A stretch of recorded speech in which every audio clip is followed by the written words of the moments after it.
Et oui, car plusieurs espaces composent ce nouveau musée disponible près de chez nous dans le bassin minier. La galerie du temps, la galerie de la Renaissance, le pavillon de verre également.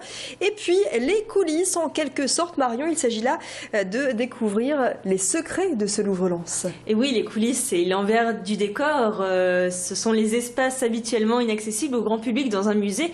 Et là, le Louvre-Lens a décidé de les ouvrir au grand public. Donc ce sont les réserves visibles et visitables. Donc ces coulisses, ce sont de grandes baies vitrées de 1300 m², d'où on peut admirer les œuvres en restauration ou en attente de restauration.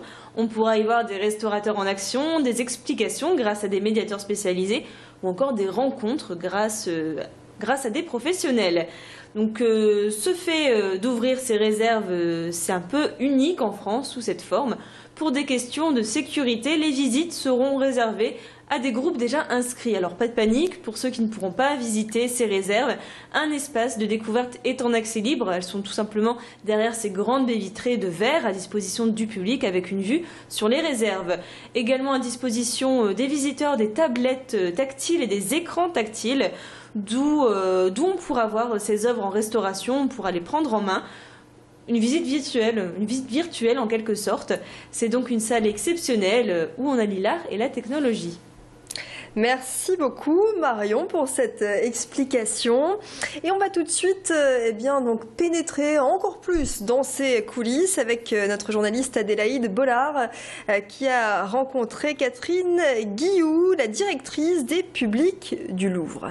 On est en direct donc des coulisses du Louvre-Lens avec en compagnie de Madame Guilloux de la direction des publics du Louvre Paris.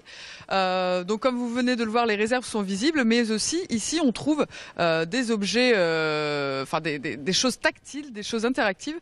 Donc Madame Guilloux, présentez-nous un petit peu ce qui se passe ici, là, à côté de nous.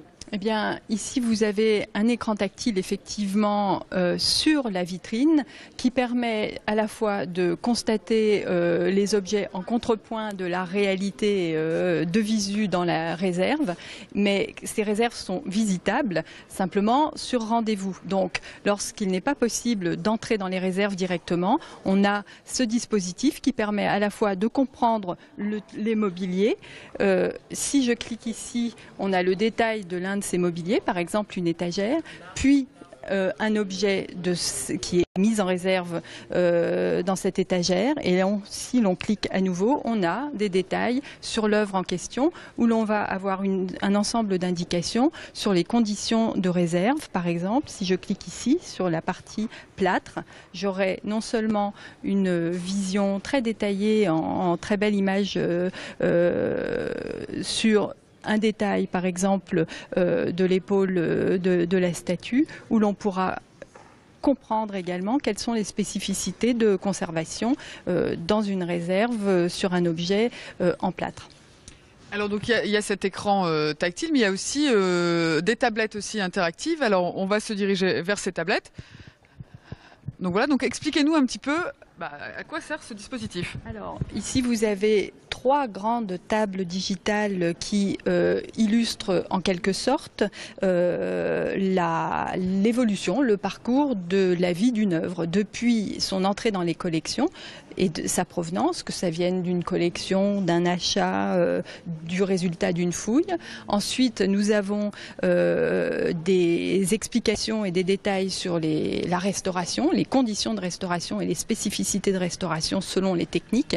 Et ensuite, on a des explications et des détails sur la mise en valeur des œuvres lorsque on les expose. Donc ici, vous avez un dispositif interactif qui vous permet d'avoir un ensemble d'éléments de contexte, des explications. Et puis, si vous voulez aller plus loin sur un des détails, eh bien, vous avez ici un tableau avec des éléments de détail que vous pouvez consulter en allant plus loin dans le zoom.